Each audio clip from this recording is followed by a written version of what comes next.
So I thought I would do another short video since everybody seemed to like the last update about culture shock, uh, because it's still continuing. But this is kind of more along the lines of things that I would normally say in Turkish to people. We don't have an English equivalent to some of those things. And so sometimes I'm in the middle of a conversation with somebody and I want to say something from my heart because I know it in Turkish, but then it gets to my brain and I know if it comes out in English that it's going to not make sense to the person that I'm saying it to. So what ends up happening instead is I kind of stand there as all of the processing goes on inside of me, and then I either don't say anything or at the last second I say something just to try to avoid looking like a fool. So let me give you an example. There are two phrases in Turkish that we used every day, one more than the other, but one was geçmiş olsun, which literally means may it pass. And so you would say that to people if they were ill or if they were in a hard situation, if somebody had a car accident, if somebody's relative was sick, any of those situations you would say geçmiş olsun, may it pass. But it kind of, the non-literal translation is get well soon. But it's more heartfelt than our get well soons here in the United States.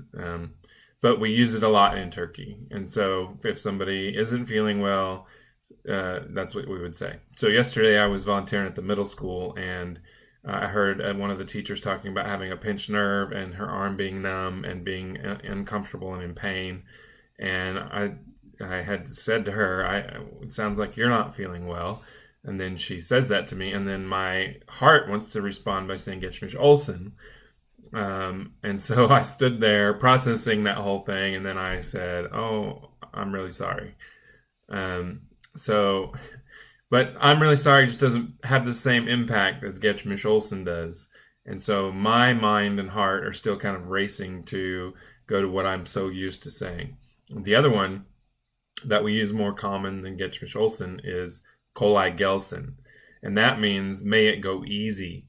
May it go easy for you. And so we use that all the time in Turkey. So if you walk into like a convenience store and you go to purchase something, you say to the person, kolay gelsin. And basically what you're saying is, may what I'm about to request of you be easy for you. May it not be a burden for you. Somebody who's going to work, you might say to them, kolay gelsin, or somebody who's facing a hard situation, or somebody, it just, even if you're eating at a restaurant and you see a waiter working hard next to you, you'd say kolay gelsin. And it's just a very, very common phrase, probably one of the most common Turkish phrases I heard in 8 years. And it just, when you say it, the general response is, oh, thanks, brother, or praise God.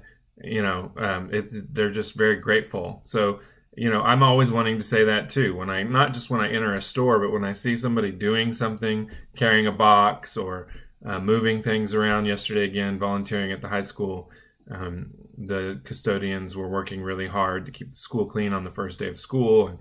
And we had a massive storm and there were leaks. And so as you see people scurrying around and rushing around, I want to say kolay gelsin, which makes perfect sense in Turkish. But if I were to look at them and say, may it go easy for you, I would look like an idiot. So anyway, that's just another snippet of one of the ways that culture shock can, or reverse culture shock can create problems. Like my heart language is still English, but I've been operating in Turkish for quite some time. So, I've got these phrases and these responses that are a normal cultural response in Turkey where I was, and they're not normal here. And so trying to figure that out and say it to people without any equivalent in Turkish is hard. Another thing that I've been struggling with is worship at church, because I've been used to singing in Turkish. And so when I get there are songs that were originally written in English that I now know better in Turkish. And so as they come up, it just doesn't feel the same. And I'm waiting for that to change. So, yeah, thanks for listening.